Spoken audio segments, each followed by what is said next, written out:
सभी को नमस्कार, सत श्री अकाल, जय हिंद, जय श्री राम, हर हर महादेव, सलाम। स्वागत है एक बार फिर से आप सभी का रेलवे टेक्स्ट बुक पर। और मेरा नाम है गगन। अरे मेरा आज थोड़ा ज्यादा है, अंधेरा कायम रहे हैं। चलिए, तो भैया कल बहुत बढ़िया क्लास रही थी, आज भी वैसी ही बेहतरीन क्लास रहने वाली है आपकी। पहले हम करेंगे दोस्तों कल के करंट अफेयर जो हमने डिटेल में किए थे, उनको पहले हम करने वाले हैं दोस्तों एमसीक्यू टाइप। और उसके बाद हम करेंगे दोस्तों आज के करंट अफेयर्स डिटेल में, जिसे कल हम करेंगे एमसीक्यू टाइप। लेकिन वहां जाने से पहले मैं आपके लिए लेकर आया हूं बच्चों के लिए। मैंने बोला था बच्चों को कि आप अगर होमवर्क करके आएंगे तो सभी बच्चों जो जो जवाब दिया होगा उन बच्चों का हम नाम लेंगे भैया, क्योंकि एक छोटी सी तो चीज है, एक नया सवाल ही तो सीख लिया आपने।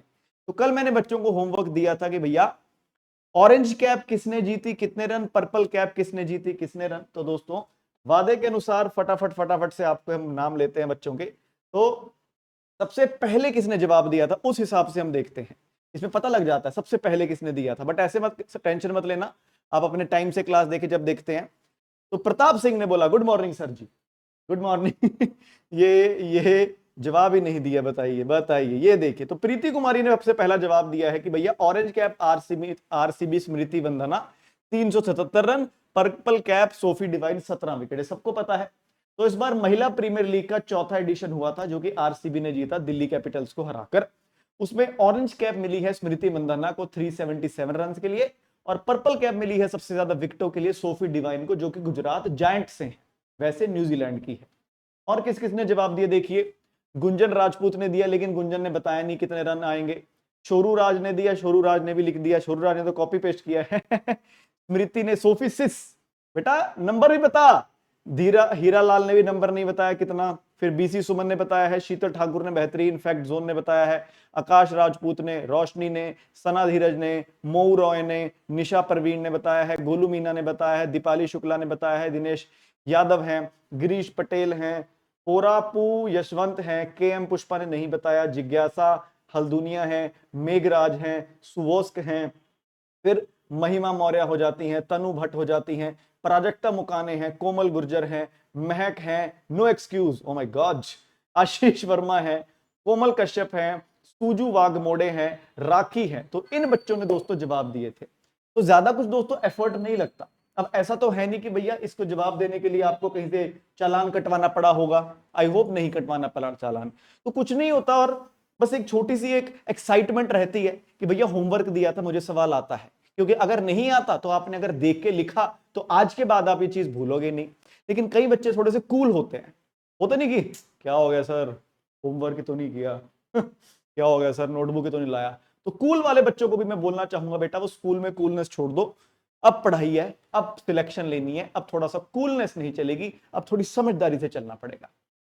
तो शुरू करते हैं दोस्तों फटाफट। वैसे ही आज भी दोस्तों एक बेहतरीन सा आपको सवाल मैं दूंगा क्लास के बीच में, उसके लिए क्लास देखनी पड़ेगी पूरी।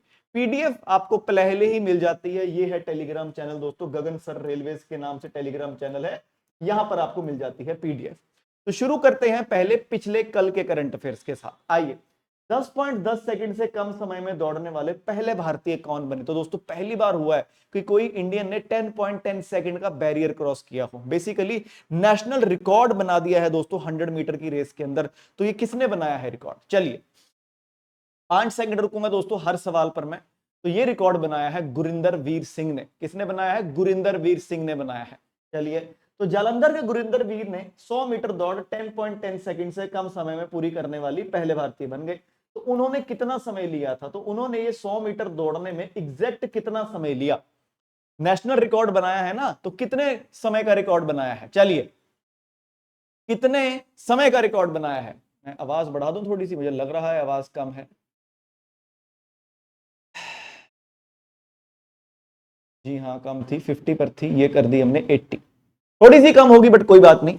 तो इसका जवाब हो जाता है क्या भैया, 10.09 सेकंड्स में भागे हैं दोस्तों, ये देख लीजिए आप गुरिंदर वीर। तो वैसे पंजाब से हैं, लेकिन किसकी तरफ से भागे, ये भागे दोस्तों रिलायंस की तरफ से। तो रिलायंस यूथ फाउंडेशन है, जैसे कि गुरिंदर वीर हो गए, प्रणव हो गए। अब जैसे रेलवे कोई स्टेट थोड़ी है, लेकिन रेलवे भी लोगों को ट्रेन करता है, रेलवे अपने साथ रखता है लोगों को, तो ध्यान रखेंगे इस चीज का। नेक्स्ट, गुरिंदर वीर सिंह के साथ 2026 कॉमनवेल्थ गेम्स और 2026 एशियन गेम्स के लिए किसने क्वालिफाई किया?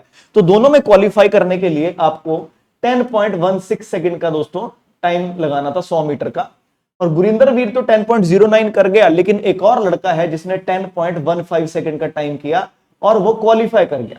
2022 की एशियन गेम्स में इंडिया की तरफ से 100 मीटर कोई भी नहीं गया था। इस बार 2 लोग जाएंगे, एक जाएगा गुरिंदर वीर सिंह, दूसरा जाएगा अनिमेश। अब देखो कमाल की चीज क्या है, अनिमेश का जन्म हुआ छत्तीसगढ़ में, अनिमेश का जन्म हुआ छत्तीसगढ़ में। अनिमेश ने रिप्रेजेंट किसे किया? उड़ीसा को रिप्रेजेंट किया। अब जैसे आर माधवन की हम बात करते हैं, माधवन पता है आपको, एक्टर है माधवन, मैजी। माधवन का जन्म है बिहार में, लेकिन इस साल उन्हें दिया गया है पद्मश्री, कहां से? महाराष्ट्र से। धर्मेंद्र है, जन्म है पंजाब का, पद्म विभूषण दिया गया है कहां से? महाराष्ट्र से। तो ये चीज का भी रखेंगे ध्यान। आइए नेक्स्ट चलिए, देव मीना और कुलदीप कुमार ने पुरुषों की पोल वॉल्ट स्पर्धा में कितने मीटर का संयुक्त राष्ट्रीय रिकॉर्ड बनाया? तो पोल वॉल्ट में दोनों ने दोस्तों नेशनल रिकॉर्ड की बराबरी कर ली है। पहले कुलदीप के पास था, फिर देव मीना ने तोड़ा, फिर कुलदीप ने तोड़ा और फिर देव मीना ने उसकी बराबरी कर ली। इसके साथ देव मीना को मिला गोल्ड मेडल, कुलदीप को मिला दोस्तों सिल्वर मेडल। और कितना ऊंचाई पर दोस्तों इन्होंने छलांग लगाई थी? तो 5.45 मीटर ऊंची इन दोनों ने छलांग लगाई थी। कहां पर लगाई थी? 29वीं राष्ट्रीय सीनियर एथलेटिक फेडरेशन कंपटीशन में लगाई थी। कहां पर? जो ये गुरिंदर वीर और अनिमेश भागे हैं, वो कहां भागे हैं? यही 29th national senior athletic federation championship, ये कंपटीशन जो हुआ था यहीं पर। इसे हम कह देते हैं बेसिकली नेशनल्स, नेशनल्स कह देते हैं हम इसको। तो बताइए ये कहां पर हुआ दोस्तों टूर्नामेंट? चलिए, तो भैया जहां पर ये रिकॉर्ड बने 100 मीटर का और ये पोल वॉल्ट का, ये हुए झारखंड की राजधानी रांची के अंदर। ध्यान रखेंगे दोस्तों इस चीज का भी। तो जो नए बच्चे हैं बता दूं बेटा, ये आज हम फटाफट आप सोच रहे हो कि सर भगा रहे हो, क्योंकि इन चीजों को हम डिटेल में पढ़ चुके हैं। इस क्लास की थीम यही है, आज करेंगे थ्योरी, कल उसके पहले एमसीक्यू। अब जैसे एमसीक्यू कर लिया, अभी 15-20 मिनट के बाद हम आज के करंट अफेयर स्टार्ट करेंगे, और उन करंट अफेयर्स को कल पहले हम करेंगे एमसीक्यू फॉर्मेट में। इससे फायदा क्या होता है भैया? पेपर में तो सवाल ही आएंगे ना, थ्योरी पढ़ के थोड़ी याद होगा। क्या करोगे थ्योरी पढ़ के? तो थोड़ा सा आपका भी दिमाग चलता है कि आपको रिवाइज किया, आपके याद रहा, क्या जवाब होगा, थोड़ी इंटरेस्टिंग भी बनी रहती है क्लास। नहीं तो सीधा ही आपको आके मैं सवाल पूछ लूं, आपको आता नहीं, अब्बा डब्बा जब्बा आप मारोगे तुक्का, क्या फायदा उसका? चलिए, FY26 में 120 बिलियन का रेवेन्यू का आंकड़ा पार करने वाली पहली भारतीय कंपनी कौन सी बनी? मैं कहता था ना कि ये हिंदी इतनी ज्यादा हो जाती है कई बार ना, मतलब वही मैंने कल भी आपको बताया, मैं किसी से नहीं मिला आज तक जिसने राजस्व वर्ड यूज किया हो रेवेन्यू के लिए। तो वही मैं बोलता हूं, आपको ये पढ़ना है, आप अपने आप पढ़ो पीडीएफ में, यहां पर मैं आपको पढ़ के बोल रहा हूं, उसको सुनो आप बस। तो पहली कंपनी बनी थी पहले तो ये जिसने $10 बिलियन का दोस्तों प्रॉफिट कमाया था, और अब पहली कंपनी बनी है जिसने $120 बिलियन का रेवेन्यू को पार कर दिया, कुल $124 बिलियन का रेवेन्यू किया। और ये कंपनी कौन सी हो जाती है? ये हो जाती है भैया रिलायंस कंपनी हो जाती है, रिलायंस इंडस्ट्री हो जाती है। Very important. चलिए, और क्या बताया था मैंने कि भैया रिलायंस का जो टोटल प्रॉफिट है ना, वो टीसीएस, इन्फोसिस और एचसीएल इन सबसे ज्यादा है, तीनों को मिला दो उससे भी ज्यादा है। आओ, कौटिल्य और क्यू फोर्स नाम के एआई प्लेटफॉर्म दोस्तों किसने बनाए? कि कौन इस्तेमाल कर रहा है इन प्लेटफॉर्म्स को? कौटिल्य और क्यू फोर्स। याद करो क्या था क्यू फोर्स? क्या था भैया? क्यू फोर्स था कि जो सामान होता है उसको इन्वेंट्री बना के रखनी। इन्वेंट्री मतलब जैसे घर के अंदर भैया कितना नमक बचा है, कितनी चीनी है, कितने साबुन है सर्फ है कि नहीं, सरसों का तेल है कि नहीं, तो वैसा। चलिए, ये किसने करे? ये इस्तेमाल में ला रहा है दोस्तों इंडियन आर्मी ला रहा है। तो दोस्तों इंडियन आर्मी ने बनाए एआई प्लेटफॉर्म कौटिल्य और क्यू फोर्स। आइए नेक्स्ट। ऑपरेशन सिंदूर के दौरान ईसीएएस और त्रिनेत्र जैसे एआई अनुप्रयोग ये दोस्तों किस परियोजना के तहत उपयोग किए गए थे? तो दोस्तों किस प्रोजेक्ट के अंडर ये दोनों एआई जैसे कि ईसीएएस और ट्राइनेट्रा ये यूज किए गए थे? आपको पता है ऑपरेशन सिंदूर, अब वही मैंने आपको एक बार पहले ही बताया था कि अब जो फ्यूचर के युद्ध होने वाले हैं ना, वो कभी भी आदमी आदमी नहीं लड़ेगा आके। सनी देओल नहीं आएगा, है ना, सुनील शेट्टी ने मां करके वो माइन लेके टैंक के नीचे घुस जाएगा, अब नहीं होगा वो। अब सारा युद्ध होने वाला है ड्रोन से, मिसाइलों के साथ। चलिए, इसका जवाब क्या हो जाता है? प्रोजेक्ट संजय। संजय प्रोजेक्ट के अंडर दोस्तों ये वाला किया था, इसका आप रखेंगे काफी खास ध्यान। नेक्स्ट, भारत की पहली फ्री डाइविंग टीम विश्व एपनिया चैंपियनशिप में भाग लेने के लिए किस शहर में जा रही है? हमने पढ़ा था 2 लड़के हैं, 1 लड़की है, तो वो मिलकर फ्री डाइविंग चैंपियनशिप में जा रहे हैं। बड़ा अजीब सी दोस्तों कंपटीशन है कि कौन पानी के नीचे कितनी देर तक सांस रोक सकता है। अजब गजब दोस्तों खेल बना लिए लोगों ने। वही बात है ना, कोई क्रिकेट में अच्छा नहीं हूं, मैं फुटबॉल में अच्छा नहीं हूं, मैं अपना नया खेल बना दूंगा, यस। चलिए, तो दोस्तों ये जा रहे हैं हंगरी की राजधानी बुडापेस्ट में। हंगरी की राजधानी बुडापेस्ट में जा रहे हैं दोस्तों भाग लेने के लिए। कौन कौन है? ये 3 है, अर्चना है, अक्षय है और दोस्तों वचन है। अर्चना ने ही दोस्तों free diving association of India की स्थापना की है इस साल में। आइए, भारत का पहला राष्ट्रीय एआई और डिजिटल जल शिखर सम्मेलन दोस्तों किस शहर में आयोजित किया गया? मैंने आपको क्या बोला था, नहीं घुसना अंदर ज्यादा, क्या करने वाले हैं। बेंगलुरु सीवरेज बोर्ड था, टेक्नो मीडिया नाम की कंपनी थी, वो दोनों मिलकर इसे करवा रहे थे। कहां पर करवा रहे थे? तो भैया ये पहला भारत का एआई और डिजिटल पानी का सम्मेलन होने वाला है। कहां पर ये होने वाला है? बेंगलोर में होने वाला है। वेरी इंपॉर्टेंट, बेंगलुरु में होने वाला है। आइए,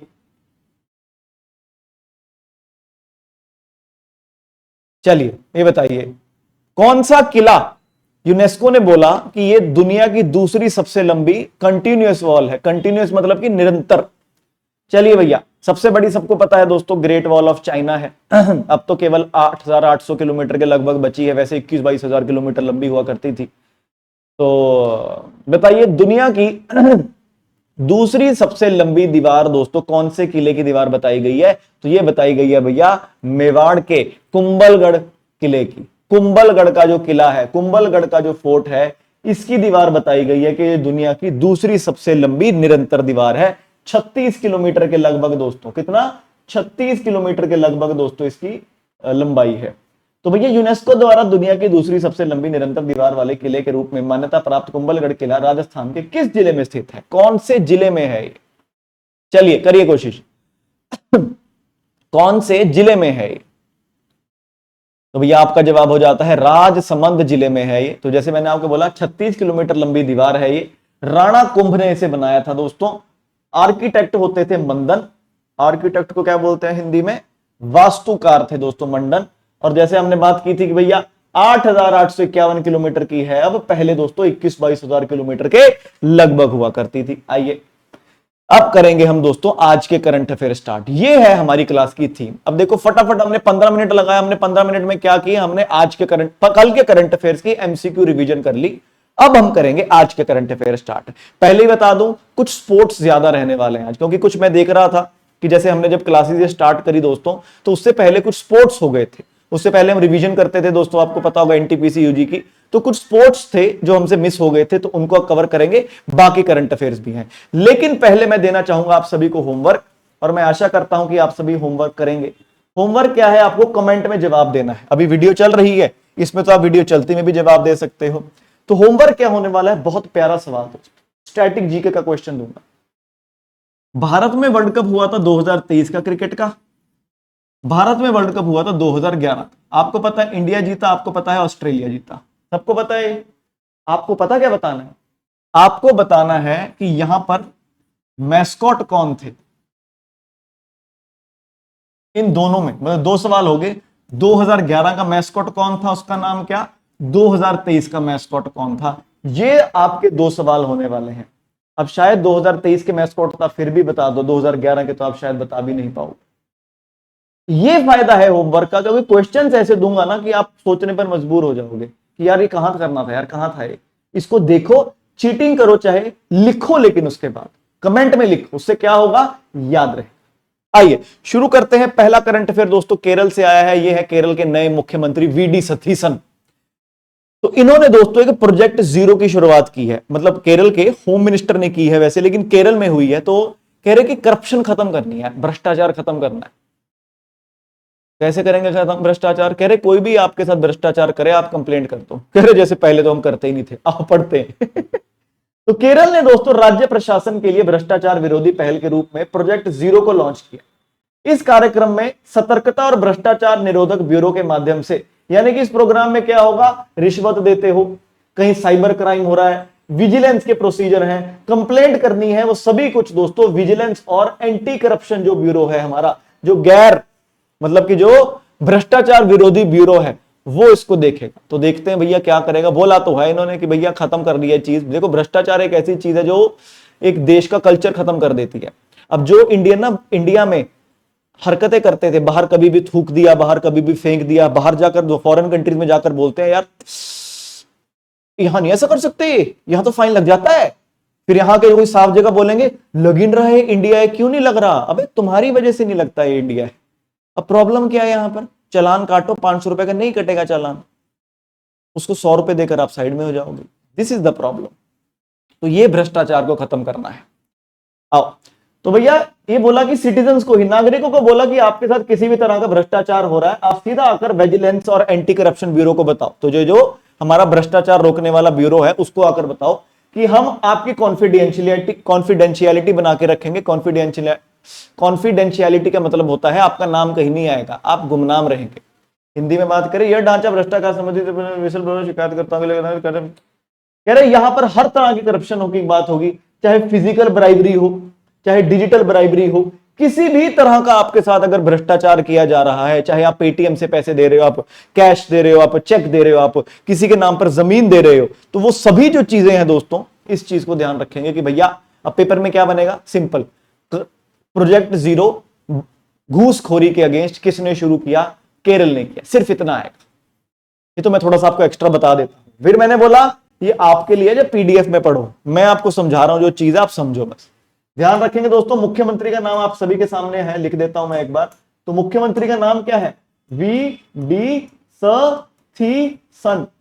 गवर्नर का नाम क्या है? राजेंद्र विश्वनाथ आर्लेकर। राजेंद्र आर्लेकर इनफ है दोस्तों। ध्यान रखना, आर्लेकर है जो, ये केरल के साथ साथ तमिलनाडु के मुख्यमंत्री भी हैं, जहां पर दोस्तों नए मुख्यमंत्री बने हैं कौन? सी जोसेफ विजय। तो ये ध्यान रखेंगे, राजेंद्र विश्वनाथ आर्लेकर साहब केरल के साथ साथ दोस्तों तमिलनाडु के भी गवर्नर हैं। वेरी इंपॉर्टेंट, क्योंकि हमारा संविधान कहता है कि कोई भी आदमी गवर्नर 2 या फिर उससे अधिक स्टेट्स का हो सकता है। ये कॉन्स्टिट्यूशन में लिखा है।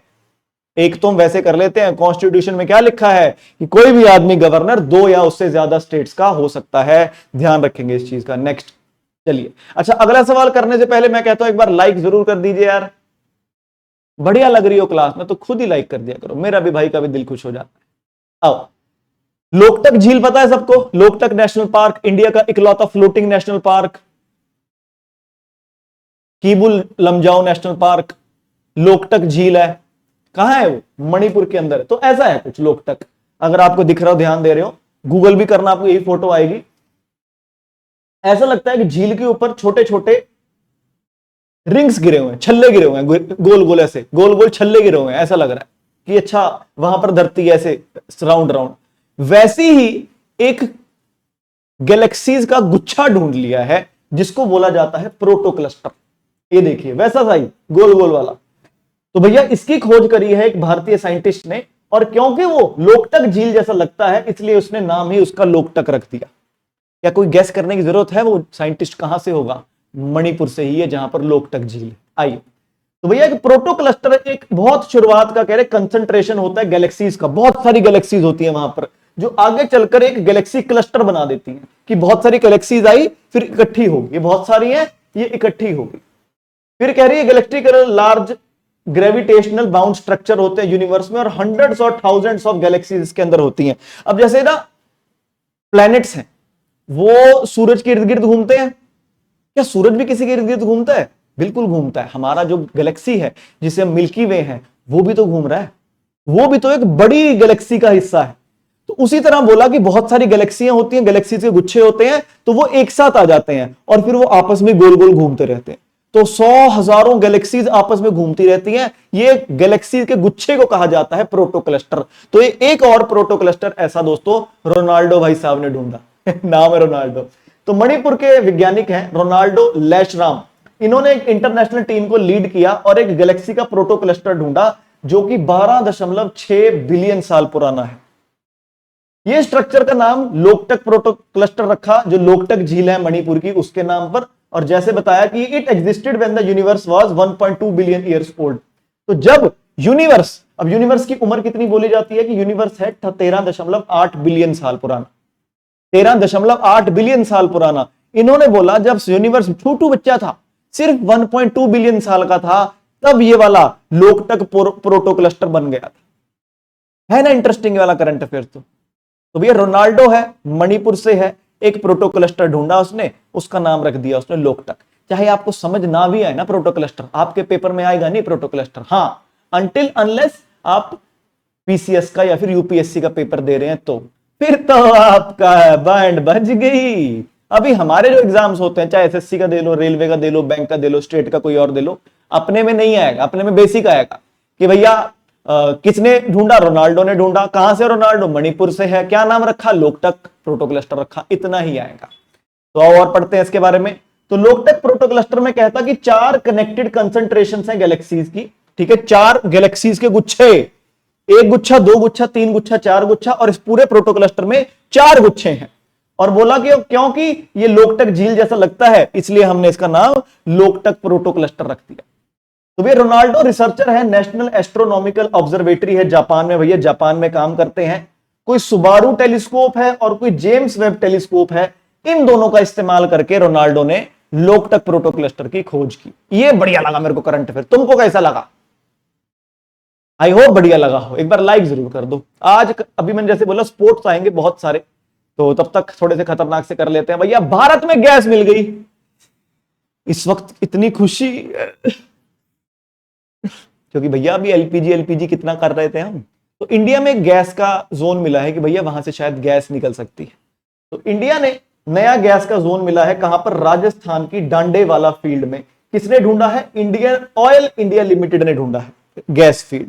आइए, तो भैया ऑयल इंडिया लिमिटेड ने राजस्थान के जैसलमेर जिले में नामित डांडेवाला क्षेत्र में एक नई प्राकृतिक गैस की खोज की घोषणा की, यानी कि नेचुरल फील्ड है। इस कुएं को लगभग 950 मीटर की गहराई तक खोदा गया और वहां से दोस्तों गैस निकली। अब इसमें ना बहुत सारा करंट अफेयर था, इतना प्रेशर है, इतना प्रेशर होगा तो इतनी गैस बन जाएगी, उतनी गैस बन जाएगी तो उससे ये हमारे काम का है ही नहीं। हमारे पेपर में सीधा आता है सवाल। अच्छा, मैं बच्चों को ना बड़ा सिंपल चीज बोलता हूं, ज्ञानी नहीं बनना है तुमको, तुमको पेपर पास करना है। अब कई बच्चे होते हैं, सर और बताओ क्या करोगे? पेपर पास करो ना। पेपर में क्या आएगा, कहां मिली गैस फील्ड? राजस्थान में जैसलमेर के डांडेवाला में मिली। किसने ढूंढी? ऑयल इंडिया लिमिटेड ने ढूंढी, बस। इसके अलावा एक सवाल नहीं बनता आपका इस पर से। तो मैं बस एक वही कहना चाहूंगा, भैया अपने अंदर के खारिश होते हैं, बोलते हैं खाज है तेरे, मतलब आपके पता नहीं क्या बोलते होते हैं, कोई क्या दिक्कत है, परेशानी क्या है ना? तो कोई अगर किसी को बहुत ज्यादा खारिश हो रही है कि नहीं सर और वो गूगल कर ले, क्योंकि हमारे पेपर्स में इससे ज्यादा सवाल नहीं आएगा। ये मैं आपको आज लिख के दे रहा हूं। पिछले पेपर सवाल ढूंढ लो आप, एसएससी उठाओ पेपर, रेलवे उठाओ, बैंक उठाओ, इंश्योरेंस उठाओ, स्टेट का उठाओ। अगर आपके पास इसके एक्स्ट्रा कुछ सवाल आया हो, 1 लाइनर क्वेश्चन आता है, क्या करना है उसमें ज्यादा? हाँ, किसी में 3 लाइन का आ जाएगा। 3 लाइन का इस पे क्या बनेगा? भैया गैस फील्ड मिली है राजस्थान में, क्या ये सही है? हाँ। राजस्थान के जैसलमेर में मिली है, क्या ये सही है? हाँ। ऑयल इंडिया लिमिटेड ने ढूंढी है, क्या ये सही है? हाँ। ये हो गया आपका स्टेटमेंट का। तो हम जिसे स्टेटमेंट का क्वेश्चन बोलते हैं ना, असल में वो थ्योरी है बस। तो इस चीज का भी रख लेंगे ध्यान है आगे से, है ना। नेक्स्ट, रेलवे ने उद्घाटन किया चिराग सेंटर फॉर एचआर एक्सीलेंस का। अब एचआर क्या होता है? Human resources. अब जैसे हमारी कंपनी है, हमारे यहां पर एचआर होता है। कुछ भी दिक्कत आती है, किसी को छुट्टियों की दिक्कत आ गई, सैलरी की दिक्कत आ गई, नया कोई ऐड करना होता है कंपनी में से, तो सभी कुछ वो एचआर देखता है, ह्यूमन रिसोर्सेज हम कहते हैं। तो भैया अब रेलवे वालों ने एआई ले आए एचआर में भी। तो भैया centre for HR information system research and analytics, ये चिराग की फुल फॉर्म है, CHIRAG, ये फुल फॉर्म है। सेंटर से सी, एचआर इंफॉर्मेशन से, एचआर से एच, आई से इंफॉर्मेशन सिस्टम, आर से रिसर्च, ए से एनालिटिक्स इन गवर्नेंस, चिराग नाम का एक सेंटर ऑफ एक्सीलेंस बनाया है इंडियन रेलवेज का। और ये कहां पर है? SCR ground near the zonal railway training institute इन मौला अली हैदराबाद। आप तो कई बच्चे तैयारी भी रेलवेज की कर रहे हैं, आपके लिए तो इंपॉर्टेंट हो जाएगा। ठीक है भैया, कहां पर? Railway training institute, zonal railway training institute Hyderabad में। तो भैया एचआर का एआई सिस्टम निकाल दिया है। तो चिराग कहते हैं कि थिंक टैंक की तरह काम करेगा कि कैसी पॉलिसी बनानी चाहिए। लोगों को काम नहीं करना है, अब नौकरियां खाएगा एचआर, तो लोगों को काम नहीं करना है। एचआर पॉलिसी बनाएगा, इंटर सिस्टम AI इस्तेमाल करके, मशीन लर्निंग, ये वो सो करके। एनीवे आप पेपर में बस ध्यान रखेंगे, चिराग किसने इंप्लीमेंट किया? ये भैया हमारे भारतीय रेलवे ने इंप्लीमेंट किया।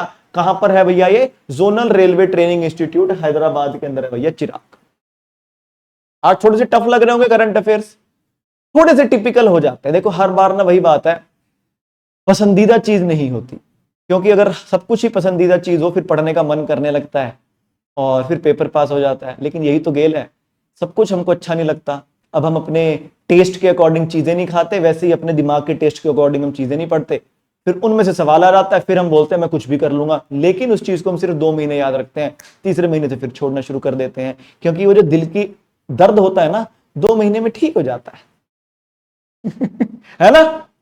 चल नई नई चीजें। भारत ने अपना पहला प्राइवेट मेडिकल म्यूजियम खोला तिरुवनंतपुरम में। Medical museum. देखो बच्चा बताया भैया, बच्चा कैसे बनता है, पेट में जब होता है एक औरत के बच्चा, तो वो किस शेप से आता है, कैसे कैसे कैसे रहता है। भारत का पहला प्राइवेट मेडिकल म्यूजियम, तो म्यूजियम ऑफ मेडिकल आर्काइव्स, ये नाम है उसका। उल्लूर तिरुवनंतपुरम केरल में दोस्तों इसका उद्घाटन किया, और ये भारत का पहला प्राइवेट मेडिकल म्यूजियम है। Private medical museum. ये म्यूजियम का स्थापना करी है ए शिवरमन ने, जो कि एक पुराने आर्टिस्ट हैं गवर्नमेंट मेडिकल कॉलेज तिरुवनंतपुरम के। और यहां पर दशकों से जो इन्होंने काम किया है, जैसे कि दशकों से मेडिकल टीचिंग मटेरियल है, मॉडल क्रिएट किए हैं, इन्होंने ही बनाया है ये। तो कह रहे दशकों से मैं काम कर रहा हूं इन चीजों पर और आखिरकार ये बन गया है। तो मेडिकल फील्ड से रिलेटेड यहां पर चीजें हैं, ऑब्वियसली ह्यूमन बॉडी से रिलेटेड यहां पर चीजें होंगी। तिरुवनंतपुरम केरल में होंगी। किसने बनाया? ए शिवरमन ने बनाया। इंपॉर्टेंट है। नेक्स्ट, आप तो कह रहे थे स्पोर्ट्स आएगा, कब आएगा स्पोर्ट्स? आएगा आएगा। तो भैया ताइवान ने भारत की स्टॉक मार्केट को पछाड़ दिया है और अब दोस्तों दुनिया की 5वीं सबसे बड़ी स्टॉक मार्केट बन चुकी है। आपको बता दूं ताइवान के ऊपर किसका हक है? चाइना का हक है। तो भैया सबसे बड़ी स्टॉक मार्केट अमेरिका की, दूसरे नंबर पर चाइना, तीसरे पर जापान, चौथे पर हांगकांग। हांगकांग पर किसका हक है? चाइना का है। 5वें पर ताइवान और 6ठे पर इंडिया। कह लो 3 4 2 4 और 5 एक ही है। और जब ये ऑफिशियल कर देंगे कि भैया हांगकांग और ताइवान दोस्तों चाइना के अंदर ही है, तो चाइना की स्टॉक मार्केट हो जाएगी दुनिया की सबसे बड़ी स्टॉक मार्केट। टाइम लगेगा उसमें दुनिया की सबसे बड़ी बनने में, क्योंकि अमेरिका की पता कितनी बड़ी है स्टॉक मार्केट? 57 ट्रिलियन डॉलर की। चाइना की कितनी बड़ी है? 11 ट्रिलियन डॉलर की। हांगकांग की 5 ट्रिलियन डॉलर की। ताइवान की 4.95 ट्रिलियन डॉलर की। इनका टोटल भी कर लो, चलो मैं 5 मान लू, कितना हो गया ये? 21 ट्रिलियन डॉलर की। अमेरिका तो बहुत ज्यादा है अभी, लेकिन इंडिया को पछाड़ दिया भैया ताइवान ने। तो भैया ताइवान 25 मई को दुनिया का 5वां सबसे बड़ा शेयर बाजार बन गया, जब इसका बाजार पूंजीकरण 4.95 ट्रिलियन अमेरिकी डॉलर तक पहुंच गया, और हम दोस्तों इनसे 4.92 ट्रिलियन डॉलर पर ही रह गए। दुनिया की सबसे बड़ी शेयर बाजार अमेरिका का है, फिर उसके बाद चाइना का है, फिर जापान का, फिर हांगकांग का, फिर ताइवान का, और अब है दोस्तों इंडिया। तो ये ध्यान रख लेंगे, सबसे बड़ी शेयर मार्केट है अमेरिका की, और अब इंडिया आ चुका है दोस्तों 6ठे नंबर पर सबसे बड़ी शेयर मार्केट के मामले में। 4.92 ट्रिलियन डॉलर, उसको पछाड़ दिया ताइवान ने 4.95 ट्रिलियन डॉलर। नेक्स्ट, लो भैया स्पोर्ट्स का सिलसिला यहां पर होता है शुरू। तो भारत ने इतिहास रच दिया भैया। एक तो पता नहीं कैसे कैसे टूर्नामेंट हो रहे हैं, हमको पता भी ना है। जैसे कल पढ़ के हटे हम फ्री डाइविंग एपनिया बुडापेस्ट वाला, अब क्या है? भारत ने international association of ultra runners, जो 24 घंटे भागते रहते हैं, 24 घंटे एशिया और ओशेनिया चैंपियनशिप में 5 पदकों के साथ इतिहास रच दिया भैया। ये भी कोई टूर्नामेंट है? 24 घंटे भागने का टूर्नामेंट है यार। समझ नहीं आता यार मेरे को क्या क्या खेल रहे हैं लोग। तो भैया इंडिया के टोटल 5 मेडल आए हैं इसमें, तो मेडल बड़े बढ़िया हैं इंडिया के। एक तो लड़कों की टीम ने गोल्ड जीत लिया, एक लड़कियों की टीम ने ब्रॉन्ज मेडल जीत लिया, और जब लड़के अकेले अकेले खेले तो नंबर 1 पे इंडियन, नंबर 2 पे इंडियन, नंबर 3 पे इंडियन। तो इस तरह ये हो गए हमारे 5 मेडल, जिसमें से हमारे हो गए 2 गोल्ड मेडल हो गए हैं, 1 सिल्वर हो गया है, और दोस्तों 2 ब्रॉन्ज मेडल हो गए। तो इन चीजों का ध्यान रखेंगे, 2 गोल्ड, 1 सिल्वर और 2 ब्रॉन्ज मेडल हमारे यहां पर आए हैं। ये कहां हुआ था टूर्नामेंट? ये हुआ था जापान में। तो भैया भारत ने जापान में आयोजित international association of ultra runners की 24 घंटे एशिया और ओशेनिया चैंपियनशिप में इतिहास रच दिया। भारत ने कुल 5 पदक जीते और पुरुष वर्ग में अपना दबदबा बनाया, क्योंकि लड़कों की टीम का मेडल जीत गए हम, और जब इंडिविजुअल भागे लड़के उसमें भी हम जीत गए। तो ना हमको टीम पढ़ने की जरूरत, ना हमको ये पढ़ने की जरूरत, हम पढ़ेंगे भैया ये इकलौता गोल्ड मेडल किसका आया था। तो वो आया था भैया अमर सिंह देवांडा का। अमर सिंह देवांडा का आया है इकलौता गोल्ड मेडल जो इंडिविजुअल आया है। तो ध्यान रखेंगे इस चीज का। मजा आ रहा है? आएगा। आइए अगला, यूनाइटेड वर्ल्ड रेसलिंग। तो भैया इन्होंने क्या, जैसे आईसीसी है, जैसे फुटबॉल का फीफा है, वैसे ही रेसलिंग की जो दुनिया की बॉडी, वर्ल्ड बॉडी है, उसका नाम है यूनाइटेड वर्ल्ड रेसलिंग। तो यूनाइटेड वर्ल्ड रेसलिंग जो कि 2026 की वर्ल्ड रेसलिंग चैंपियनशिप करवाने वाली थी, उसको पोस्टपोन करने का दोस्तों सोच लिया है। क्यों करा है सोचा? क्योंकि ये होनी कहां पर थी? ये होनी थी बहरीन में। और बहरीन कहां पर है? ईरान का पड़ोसी, इजराइल का पड़ोसी। वहां तो वैसे ही दोस्तों त्राहिमाम चला हुआ है। कह रहे कोई फायदा नहीं ना कि मैं दुनिया भर से वहां पर एथलीट्स को बुला लूं और वहां पर तुम हमला कर दो, कोई कर दे, क्या पता। आज ही अमेरिका ने नया नया हमला किया है। तो भैया यूनाइटेड वर्ल्ड रेसलिंग ने 2026 की जो वर्ल्ड रेसलिंग चैंपियनशिप होनी थी बहरीन में, 24 अक्टूबर से होनी थी, उसको पहले ही पोस्टपोन कर दिया है। भैया मई चल रहा है, जून जुलाई अगस्त सितंबर अक्टूबर, 5 महीने थे। तैयारी नहीं होगी पक्का बहरीन वालों की, नहीं तो 5 महीने पहले ही पोस्टपोन कर दिया, 5 महीने पहले। चलिए नेक्स्ट, नाडा पता है? नाडा नेशनल एंटी डोपिंग एजेंसी। इसका काम क्या है कि जैसे एथलीट्स हैं, अब आपके मैं एग्जांपल लेता हूं, आपका मान लीजिए कहीं फिजिकल है, आपका पुलिस में आपकी सिलेक्शन होगी, आपका फिजिकल है, आपको फिजिकल में 1600 मीटर दौड़ना है 6 मिनट के अंदर। आप आज तक दौड़े ही नहीं, आपको लगा नहीं था आपका पेपर पास हो जाएगा, तो आप गए, आप दौड़े, पहले प्रैक्टिस की, आपसे हुआ नहीं, फिर आपके दोस्त ने आपको एक गोली दी और एक आपके लगा दिया इंजेक्शन, और उसके बाद आपने 5 मिनट में 1600 मीटर दौड़ दिया। सोचिए ये क्या है? ये ऐसा आपको कुछ दवाई, ऐसा आपके शरीर के अंदर पदार्थ डाला जाए जिससे आपकी परफॉर्मेंस अच्छी हो जाए, लेकिन ये गलत है दूसरे लोगों के लिए। तो नाडा है उसके लिए अथॉरिटी बनी हुई जो टाइम टाइम पर रैंडम लोगों का चेक कर लेती है कि भैया तू आ, तेरा चेक करते हैं। तो नेशनल एंटी डोपिंग एजेंसी ने 2 एथलीट है हमारे, अंकित और जयेश पाटिल, इनके ऊपर 3-3 साल का पाबंद लगा दिया है, बैन लगा दिया है, क्योंकि इन्होंने एक बैंड सब्सटेंस का इस्तेमाल किया था। तो नाडा ने दोस्तों बैन किया है। अंकित है दोस्तों जो कि सर्विसेज स्पोर्ट्स कंट्रोल बोर्ड से खेलते हैं, और जयेश पाटिल हैं जो कि रेलवे से खेलते हैं। तो इनके अंदर शरीर में मेल्डोनियम नाम का कोई पदार्थ मिला है। जब इनसे बात की, ओए तूने मेल्डोनियम लिया था? तो दोनों ने बोल दिया हाँ लिया था। तो वैसे इनको 4 साल की होनी थी बैन, अब इन्होंने क्योंकि मान लिया कि तुमने लिया था तो भैया 3 साल की। होते नहीं स्कूल में ही बोलते थे जिसने भी किया है बता दो, मैं कुछ नहीं कहूंगी, और जब बता देता था और जो मैडम कुटापा चाटती थी, जो मैडम मारती थी, जो मैडम बरसाती थी चांटे। लेकिन यहां पर इन्होंने बोला कि ठीक है तुमने एक्सेप्ट कर लिया, तुम्हें गलती अपनी पता है, 1 साल माइनस तुम्हारा। तो अभी अभी दोस्तों नेशनल्स हुए थे रांची में, तो वहां पर अंकित 3rd आया था क्रॉस कंट्री चैंपियनशिप में, और जो जयेश पाटिल है वो 5th आया था इस इवेंट के अंदर। नाडा की बात की जाए, बहुत रिसेंट में ही बनी हुई है, 2005 में। अनंत कुमार डायरेक्टर जनरल है और हेडक्वार्टर्स हो जाता है नाडा का नई दिल्ली। बहुत जरूरी, ध्यान रखें। होमवर्क करके आना है आप सभी को, फिर से बोल दूं, चाहे वीडियो देखते देखते ही बता दो।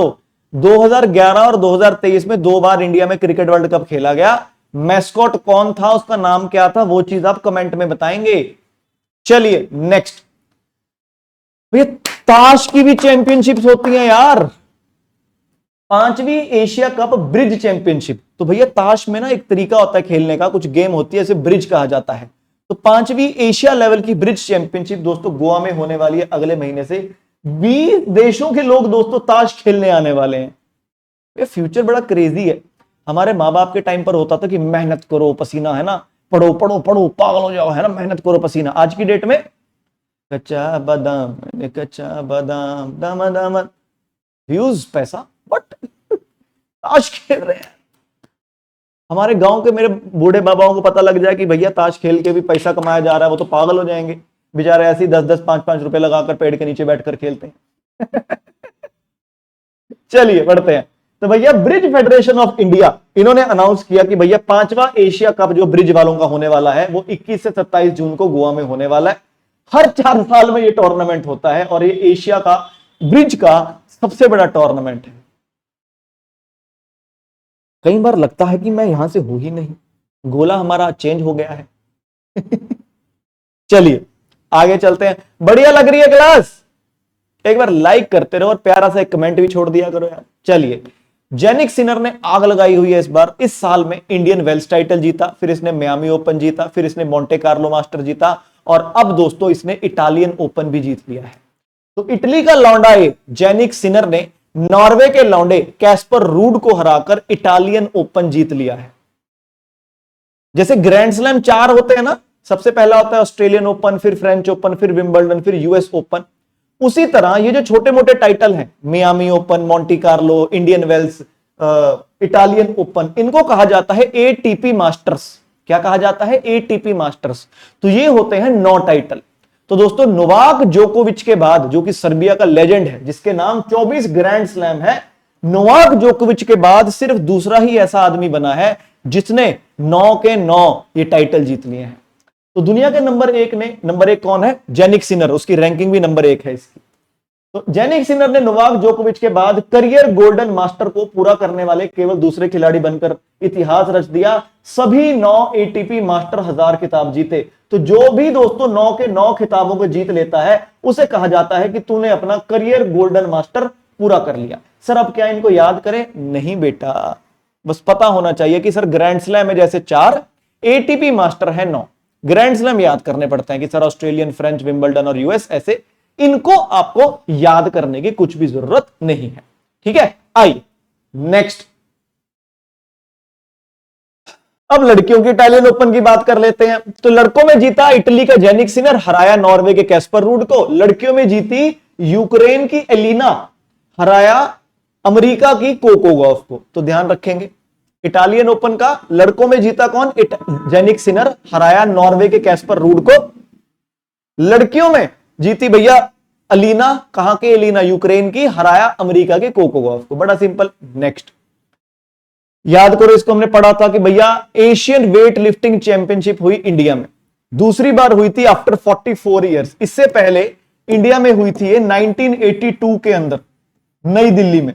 1982 में ही नई दिल्ली में एशियन गेम्स भी हुए थे और एशियन वेट लिफ्टिंग चैंपियनशिप भी हुई थी। अब 44 साल के बाद दोस्तों गांधीनगर गुजरात के अंदर ये चैंपियनशिप हुई थी और भारत की कह रहे काफी अच्छी परफॉर्मेंस आई है यहां पर। पिछली बार जब ये टूर्नामेंट हुआ था चाइना में हुआ था, इंडिया के 0 मेडल आए थे। इस बार हमारा 1 सिल्वर और 9 ब्रॉन्ज मेडल्स आए हैं। तो आइए, तो भारत ने गांधीनगर में एशियाई भारोत्तोलन चैंपियनशिप यानी कि एशियन वेट लिफ्टिंग चैंपियनशिप में 1 सिल्वर और 9 ब्रॉन्ज मेडल समेत 10 मेडल जीते, जो कि पिछली बार, जैसे मैंने आपको बताया, पिछली बार चीन के जियांगशान में पिछले संस्करण में एक बड़ा सुधार है, जहां भारत इतने मेडल लेकर आया था। कितने? इतने मेडल लेकर आया था। टॉप किसने किया? चाइना ने टॉप किया ऑब्वियसली दोस्तों। लेकिन अब सर मेडल पढ़ेंगे 10, 1 सिल्वर और 9 ब्रॉन्ज है ना, सिल्वर पढ़ लेते हैं। तो भारत का इकलौता सिल्वर मेडल आया दोस्तों ज्ञानेश्वरी यादव का। ये रही ज्ञानेश्वरी, 53 किलोग्राम कैटेगरी के अंदर इनका ये मेडल आया। भारत के गांधीनगर में आयोजित 2026 एशियाई वेटलिफ्टिंग चैंपियनशिप में चाइना टॉप पर रहा, जैसे आप देख सकते हो। 21 गोल्ड, 12 सिल्वर, 8 ब्रॉन्ज समेत 41 मेडल। इंडिया की रैंक की बात की जाए तो इंडिया रहा दोस्तों 11वें नंबर पर। बड़ा इंटरेस्टिंग लगता है मेरे को ना मेडल टेबल्स जो होते हैं। बहरीन के 3 गोल्ड, 3 सिल्वर, टोटल 6 मेडल हैं। सिर्फ इनके 6 लोग जीते हैं मेडल, लेकिन फिर भी ये कहां पर है? चौथे नंबर पर। क्यों? क्योंकि गोल्ड है उनमें। This is the importance of gold. अगर हम 1 गोल्ड भी लेकर आए होते ना, तो हम आज 6ठे नंबर पर होते यूक्रेन के ऊपर। क्योंकि यूक्रेन का क्या है, नहीं 6ठे पर नहीं, हम फिर भी 7वें पर होते, क्योंकि यूक्रेन के 4 सिल्वर हैं। बट चलिए, एनीवे, इसका मैस्कॉट है एक तोता, सॉरी एक पीकॉक, मोर, उसका नाम है पीकू। तो पीकू द पीकॉक दोस्तों इस एशियन गेम्स का दोस्तों मैस्कॉट था। ध्यान रखेंगे, एशियन वेट लिफ्टिंग चैंपियनशिप इन गांधीनगर। आइए, थाईलैंड ओपन हुआ दोस्तों बैडमिंटन का। अपने लड़के दोस्तों फाइनल में पहुंच गए थे। सात्विक साईराज रंकी रेड्डी और आयुष शेट्टी फाइनल में हार गया। तो भारत के सात्विक साईराज रंकी रेड्डी और चिराग शेट्टी बैंकॉक में पुरुष डबल्स बैडमिंटन फाइनल में इंडोनेशिया के लियो रोली कर्नांडो और डेनियल मार्थिन से हारने के बाद थाईलैंड में उप विजेता रहे। चलिए कोई बात नहीं। तो किससे हारे हैं ये? इंडोनेशिया के लियो से और डेनियल से। इतना ही नाम याद रखो ना, लियो और डेनियल ने जीत लिया दोस्तों थाईलैंड ओपन। किसे हराया? सात्विक साईराज रंकी रेड्डी और चिराग शेट्टी को हराया। नेक्स्ट, बहुत इंपॉर्टेंट खबर दोस्तों आज की। आधार कार्ड है आपके पास? एक बड़ा सिंपल सा लॉलीपॉप सा सवाल है अभी एसएससी जीडी के अंदर। आधार कार्ड में कितने नंबर होते हैं? सोचो बच्चे, ये भी गलत करके आए होंगे ना। कितने नंबर होते हैं आधार कार्ड में? 12। एटीएम कार्ड में 16। बच्चों को आता नहीं है। पैन कार्ड में गिनो, पैन कार्ड में कितने होते हैं? कैसा होता है पैन कार्ड?